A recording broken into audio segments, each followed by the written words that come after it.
A rate of change describes how an output quantity changes relative to the change in the input quantity. And the units are always written as some output unit per some input unit.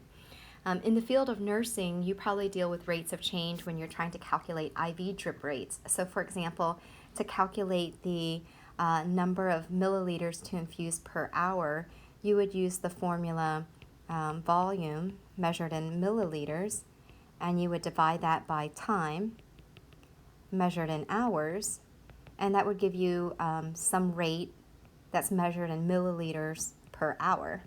So, for example, if you have a volume of 1,000 milliliters, you give that every 8 hours, then this would give us a rate of 125 milliliters per hour.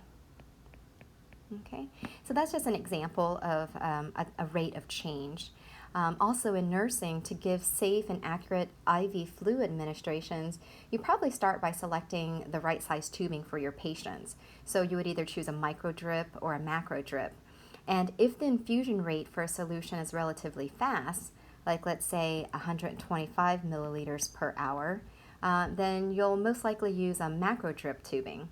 But if the infusion rate is relatively slow, like let's say 40 milliliters per hour, so clearly you can see that's a slower rate than 125 milliliters per hour, then you would use a micro drip. So these are just some examples of different rates of change that you use in the field of nursing.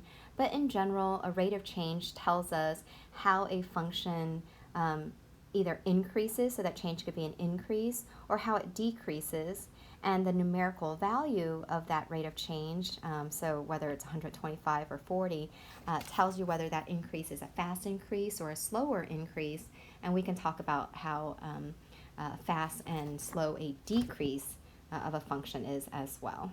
So in the next couple of videos, we'll take a look at a few examples on how to calculate the average rate of change of a function when the function is presented to us in different ways, such as a table, then as a formula, and then also as a graph.